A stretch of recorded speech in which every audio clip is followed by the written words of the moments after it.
That's honey. So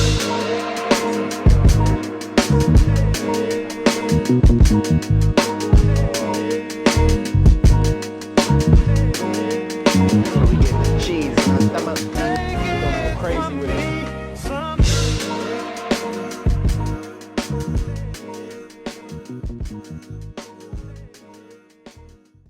Yo, welcome to another episode of 1,000 Hours Out the Mud. It's your boy Jay at 3 checking in. Shout out to that boy Rashard out there taking care of business in Dallas with the Memphis Showboats.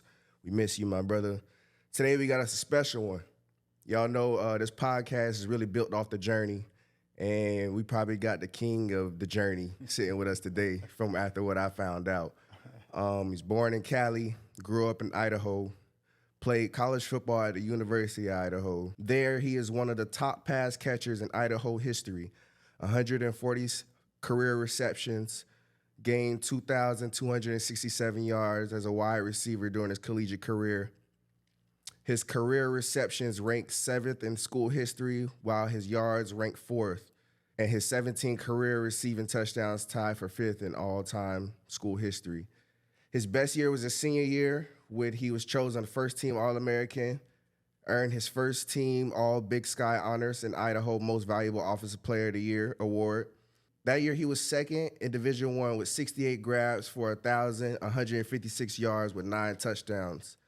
In 2008, he was inducted into the University of Idaho Hall of Fame. After college, he went undrafted, but started his professional career in the CFL with the BC Lions, where he won his first Grey Cup. After one season with the Lions, the next 4 years, he starred as the wide receiver in the Scottish Claymores of the NFL European League.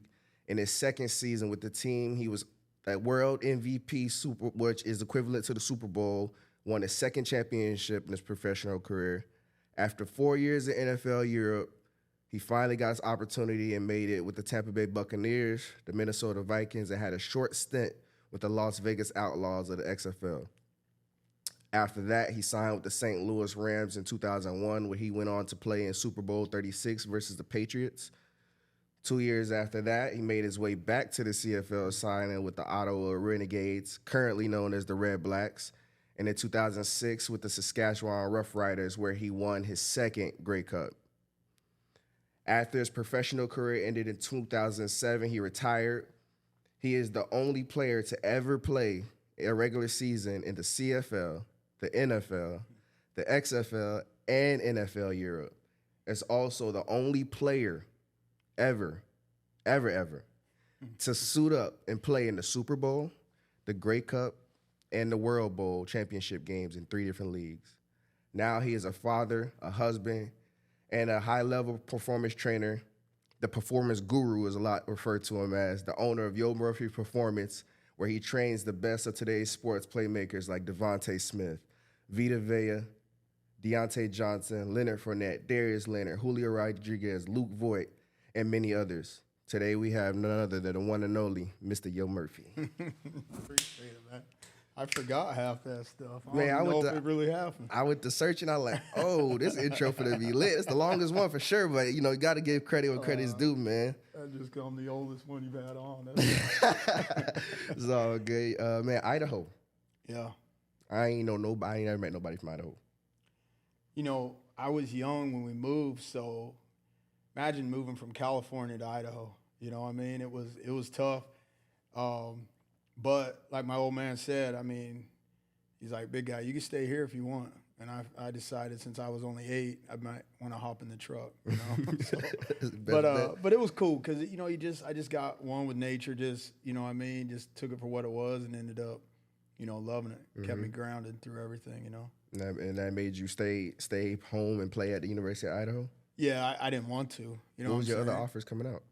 I didn't have any. So I had a JC, a junior college, and then Idaho State and Idaho. And Idaho threw the ball. They had a lot of pros that came out of there. It was just ball was in the air, So I was like, man, let me go up and give it a shot. That's what's up. You had an extensive career, after the accolades we just mentioned.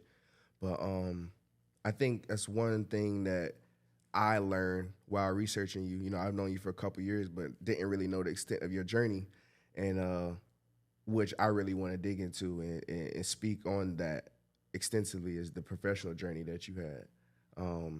Nowadays it's more opportunities to play football here in America, but it wasn't for so long, and it's now just becoming a thing where there's more opportunities besides the NFL to play here.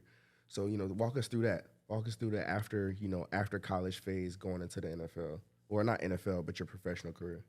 I think that was it. Is like, when you're in the U.S., when you come up, it's all NFL, right? Football that's it. Football is life. And so to not have that option, and someone was telling me about CFL, I honestly had never even heard of it. And then my agent at the time was like, look, you're not going to get a shot this year. Go up, play in the CFL for a few years, and then, you go do what you're supposed to do. You come back down. Well, I went up there and BC Lion, and it was love, I was a guy that just couldn't get jammed when I was in college. That was my thing. I could get off the line with anybody. And so now you're going to say you can run at the line, and, so I was killing guys. But BC wanted to offer me another deal, but I wanted to play in the NFL. So, I told the agent no. He, went off the rails talking about how much money I could make up there. But at the time, it wasn't about the money, and it wasn't a lot of money. Right. It was CFL money. Right. So I ended up firing him, getting another agent, went to NFL Europe, just so, like you said, there weren't a lot of opportunities here to play. And so if I wanted to get in the NFL, I wanted to go the route that they had set up, NFL Europe. So I went over there and played just to have that opportunity. And I just treated every day like I was in the NFL. Like, I'm going to get up early, I'm going to work out, I'm going to stretch, I'm going to do my mobility, get in the tubs at the end, prepare myself for it. Just so I just knew I was going to get a shot, you know what I mean? And I didn't want to say what if. So I just kept beating that rock until it happened, Man, NFL Europe, what's that life like out there and living in Europe? Because, you coming from Cali. Yeah. Then you went to Idaho. Now you all live across the country in Europe. It was crazy because it's like, they put you in a hotel with, I don't know, 50 other guys, and the oldest guy was probably 25 as far as Americans.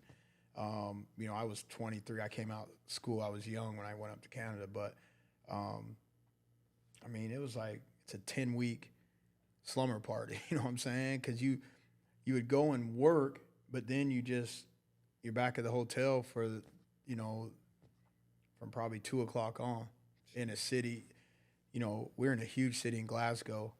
Edinburgh is where we played, but Glasgow is where we lived, and it was crazy. It was just a young guy. Imagine 50 guys from all over the country just in a hotel room together, and then a hotel together. It was a crazy experience, Football was good. You were playing against other Americans, young guys trying to get in the NFL, and like you go to Barcelona a day in advance, so you had a chance to hang out in the city a little bit in the day. Then you would stay the night after, so you got to see a little bit of culture, a little bit of history and heritage. Experience it. Exactly. It was cool. Like we went and walked and saw the cathedrals and all the Colosseums and all that stuff. So I feel I grew up a lot as a man. The football was great because I got to play against talented guys, but I felt that I matured a lot, just understanding, life. You know what I'm saying? Like that experience, it built me as a football player, but it really leveled me up as a man. Right. I think that's one of the greatest things you could have, especially at a young age. I felt like I always credit my parents as exposing us to a lot. I feel like once you get exposed to, things outside of your normal environment, you kind of really see the possibilities and what's really out there and that what you really can do. And, the game of football allowed you to do that. You know what I'm saying? Yep. But, so you go out to Canada, go out to Europe. What was it like finally getting the opportunity to come home? It was everything because it was what I worked so hard for. I was disappointed because I let myself down. When I came back and I was with the Vikings, I was in awe of everybody. You know what I'm saying? And I told myself, so I got cut. And I said, if I ever get another chance, I'm going in there, and I'm not gonna care. You know what I'm saying? Like, you're gonna cut me with my best. You know, I wasn't at my best because I was scared. I didn't want to mess up. You know, and I'm looking at somebody like, oh man, he's who he is, right? And then I get home after I was cut, and I'm like, man, you in the same locker room as him, right? Like, I know. So you him, right? And so I swore to myself, look, if I get another shot, I'm in. Like, you know what I mean? You're gonna cut me, you know, fist flying. Like, I'm coming after you. And I got the Vikings might have called me 3 weeks later, put me on the practice roster, and I'll never forget, man. We were probably might have been the second day I was there, and it was you know, scout team Skelly. And I'm in it. Like, all the DBs are like, yo, chill. You know what I'm saying? I'm like, no, man. I was just at the crib. Right. You know what I mean? Exactly. And it just, all those experiences helped me because, you know, I think, you know, failure's not finality. You know what I'm saying? You can take it and you can grow so much from it and excel through it. You know what I mean? And have successes through it. And so when I came back that next time, thank God I had that second opportunity. I just felt reborn. Like, I just felt like, man, I just really, truly don't care. You know what I'm saying? Like, this is what I'm going to get, you know? And so, you know, getting cut was another growing opportunity. And so going back, then I got on the practice roster. Then I started getting games in on the special teams. And, you know, then I got the shot, you know, with Tampa next. Yeah, man, I think that's important because, I mean, look, you didn't get that one opportunity that you was chasing until maybe, 4 years out of school? Yeah. And, like, you know, nowadays, 4 or 5 years, like, that's testament. And that's something that, you know, I recognize myself with because, you know, I went to 4 different schools just to try to get out of college. You know what I'm saying? Just chasing it. And everybody be like, why? Be like, I don't know. I just feel like it's something, and I know you can speak to this too, it's something in you that once you have your mind locked on something, you don't take no for an answer. Yep. I know me, I kind of took no. When I heard no, I just took it for like not right now. But I never took it as like how you said, finality, like nah, like that was never an option in my mind. And I think, you know, the kids nowadays, you know, with the transfer portal being so freely accessed, I think that's something that, you know, it's kind of lost now, is having that that spirit of not quitting. You know what I'm saying? As soon as, you know, we get faced, I like to call it a crossroads, where we come to this decision where we go left or right. A lot of people just decide to quit because it's easier to quit than to just push through. Yeah. And what you really don't realize is on the other side of you pushing through is, boom, the NFL opportunity right there. Yeah. But mind you, if you never went those 5 years, and 5 years is a long ass time. And not only 5 years, you went 5 years away from your family, away from a whole country that you knew growing up your whole life to chase one thing.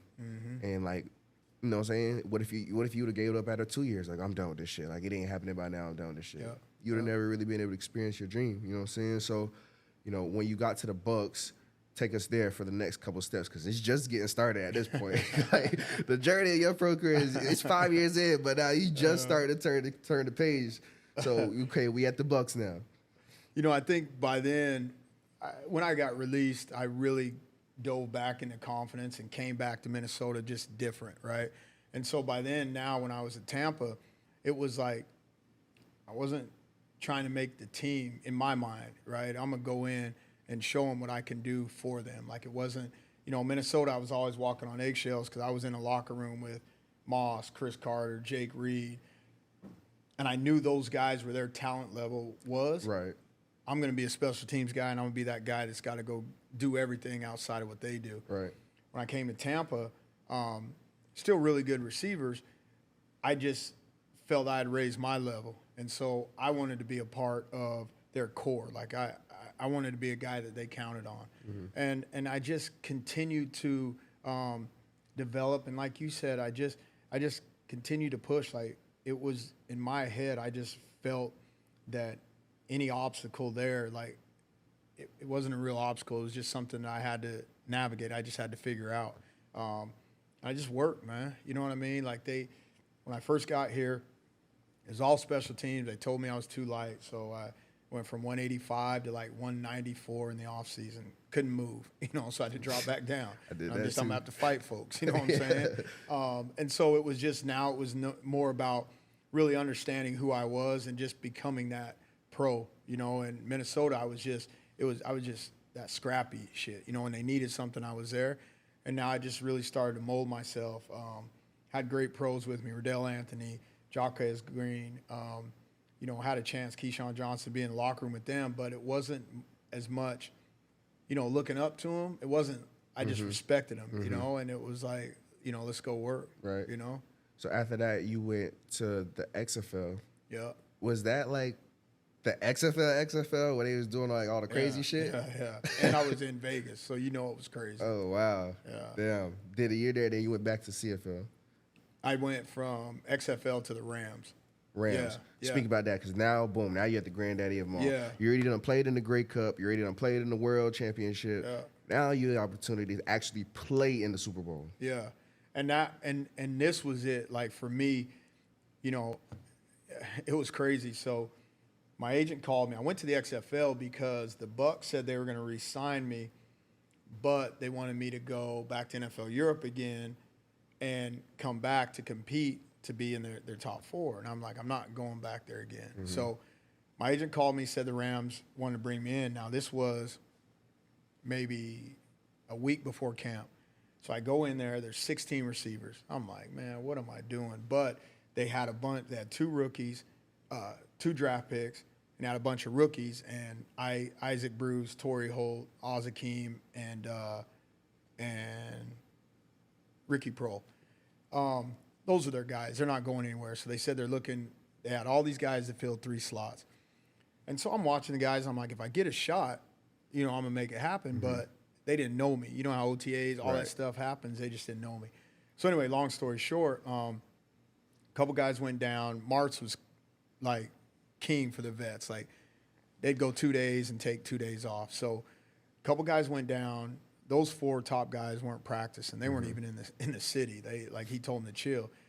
So Martz didn't even know my name. He just looked at my number and pointed for me to go in.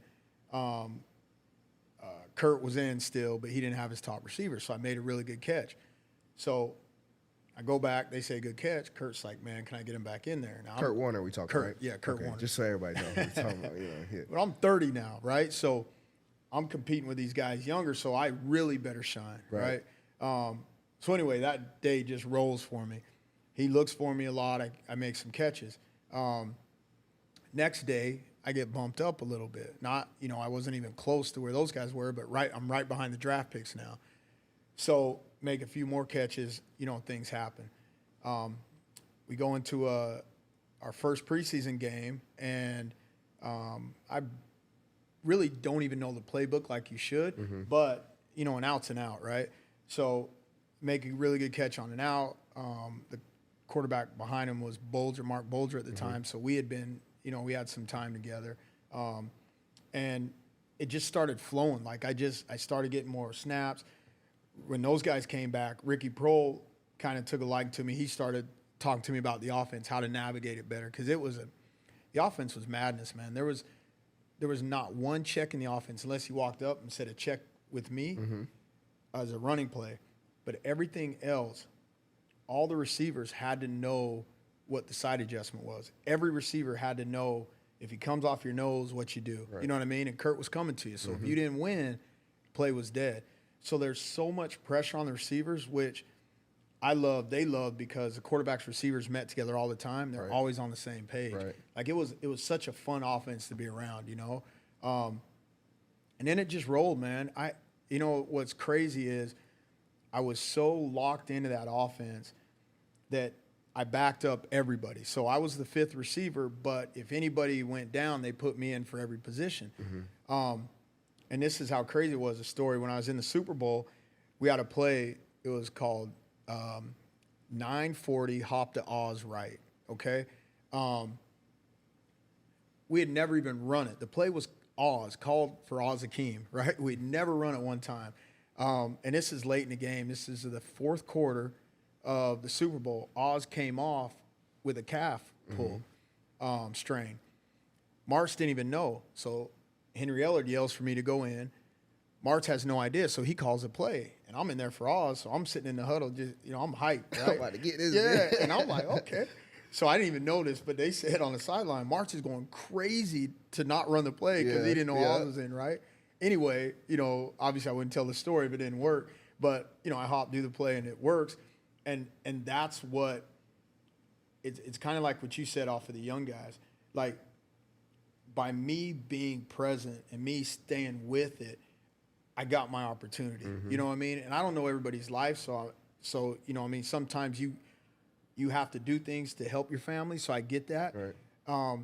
I just know that my life and my career and my family, I built things on being resilient. You know what I'm saying? And so that's what I, focus on with my kids, with my athletes, just like, you have to build that resiliency. You got to get exposure to things to get strong to things. You know what I'm saying? Right. And so I think sticking with it is what, would be my, my life. You know what I mean? Right. Life advice, facts.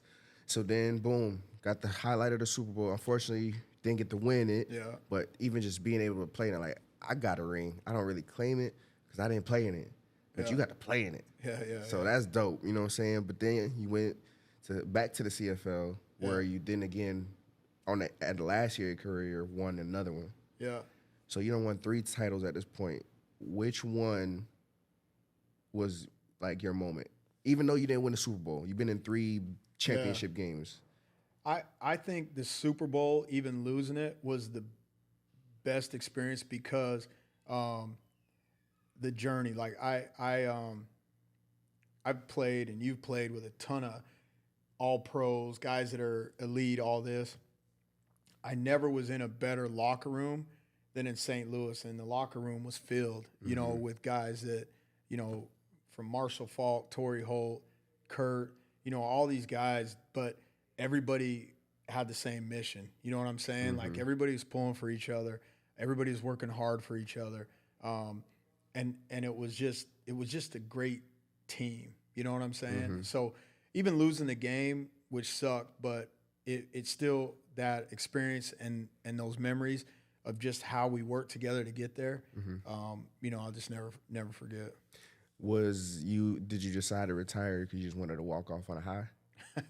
I retired because I was old, man. I was 36. And Dang, that's a long ass career. Man. 16 years. Yeah, and I was beat up. And I missed a lot of tread. All those running. You know the deal. Yeah. The receiver. Yeah. And then I just couldn't do it anymore. I caught 2 passes in that last game, and one pass I was at a yard. Like I was just an outlet, and I'm just standing at a yard, and there was when I first caught the ball, I didn't see anybody.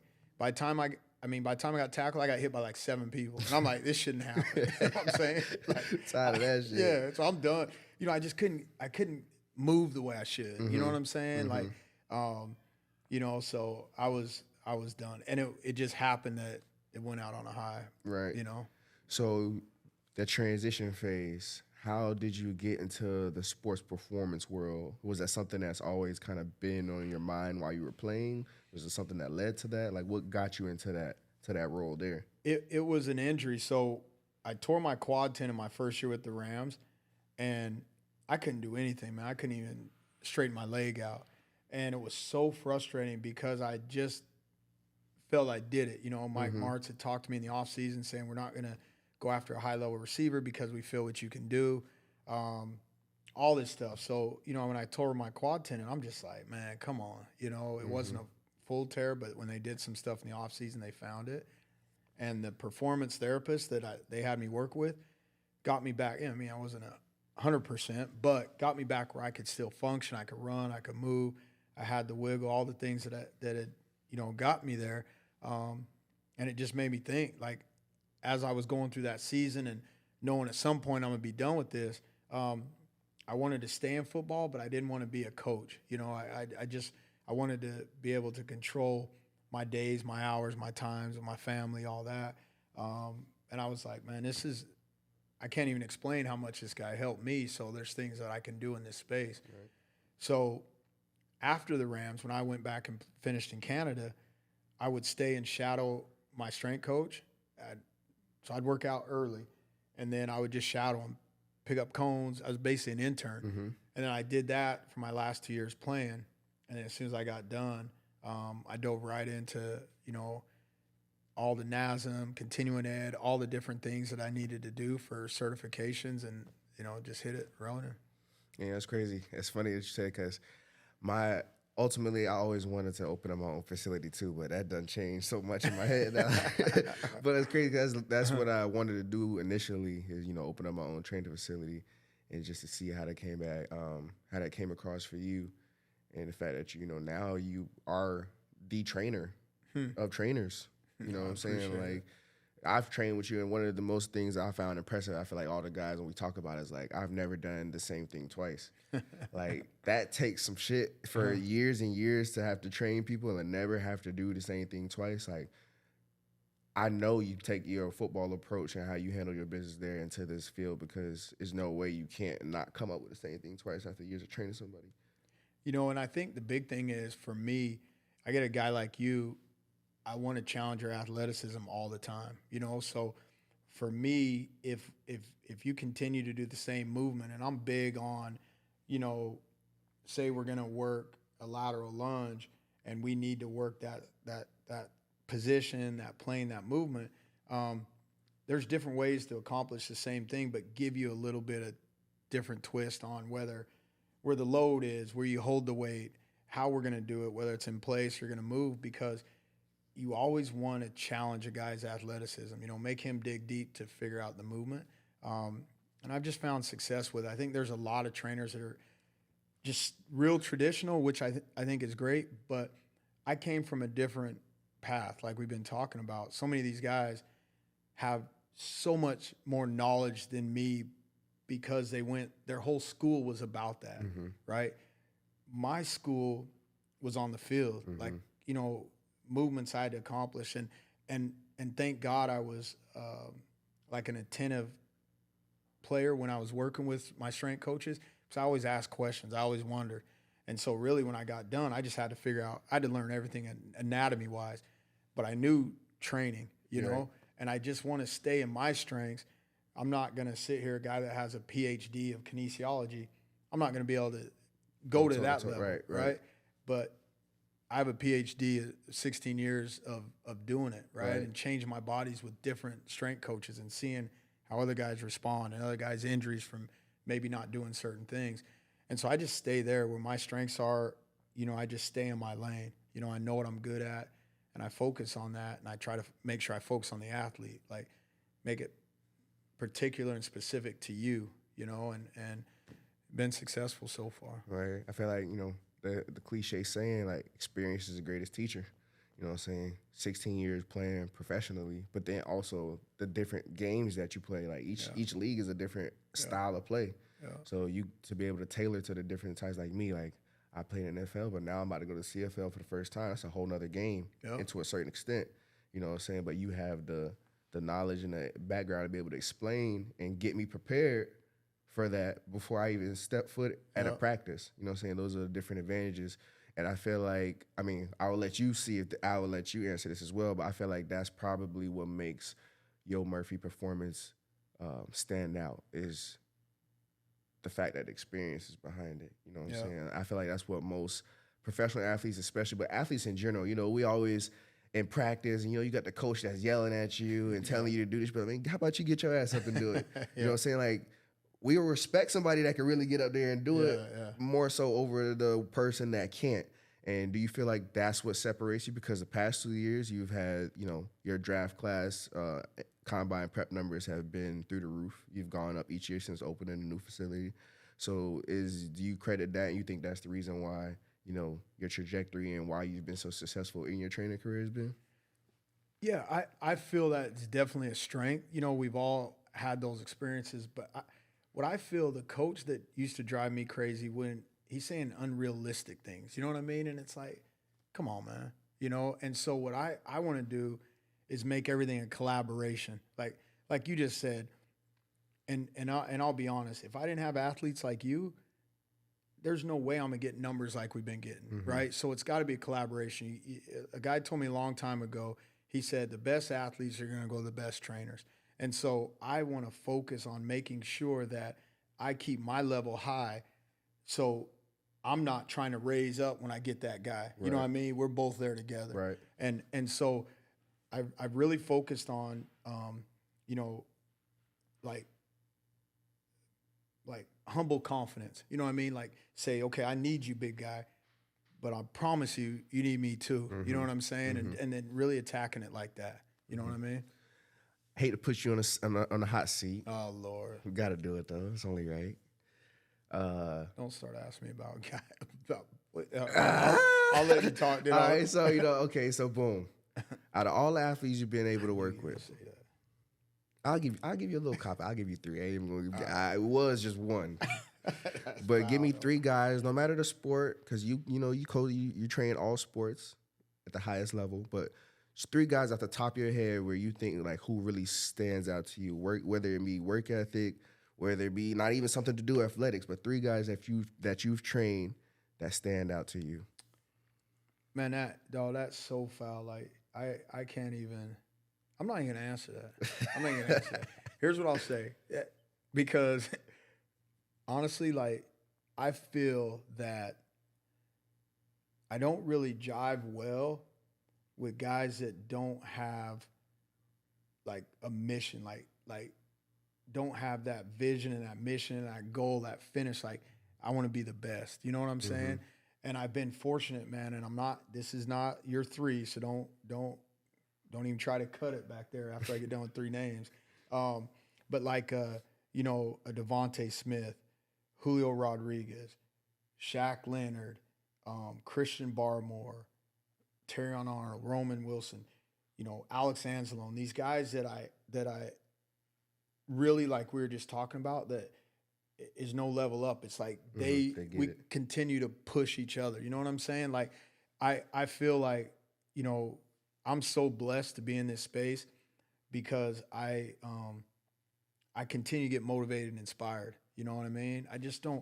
We don't have a lot of guys. Like if you just want to be average, man, like it's disappointing. You know what I mean? So I've been lucky, man. I'm telling you, I've been so fortunate. I thank God every day, man, about my position and my family and, the opportunities I get. You know what I mean? I'm really, really blessed.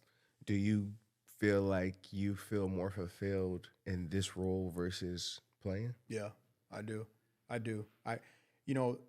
When I was playing, man, it was so much. I was young and I wasn't married, didn't have a family, but I was so self-consumed. You know what I mean? It was so much about me.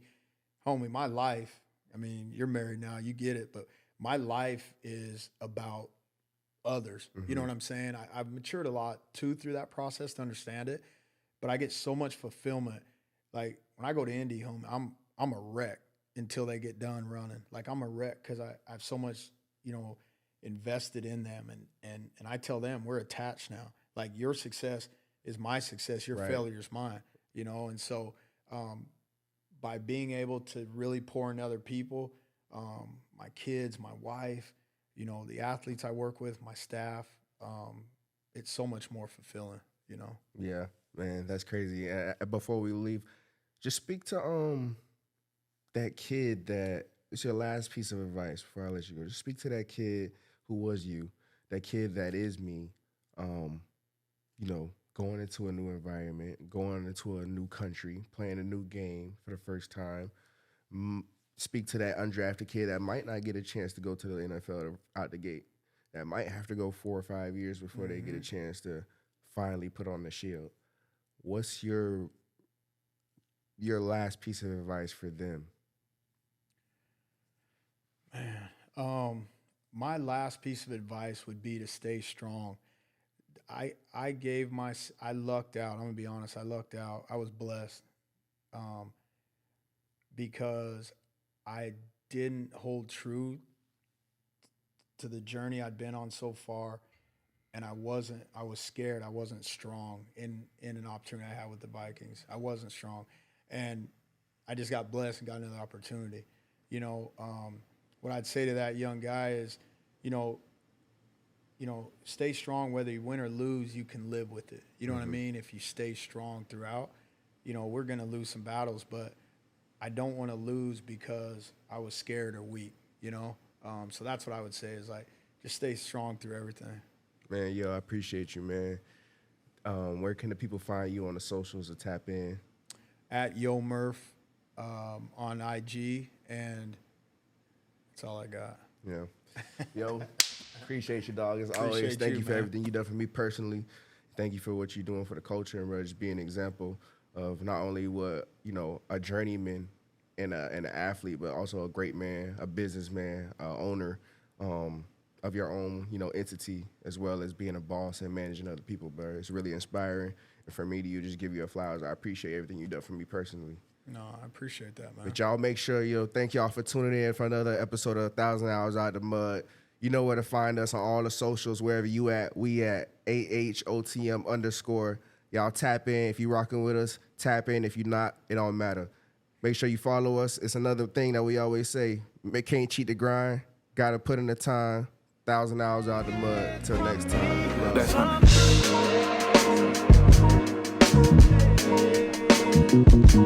That's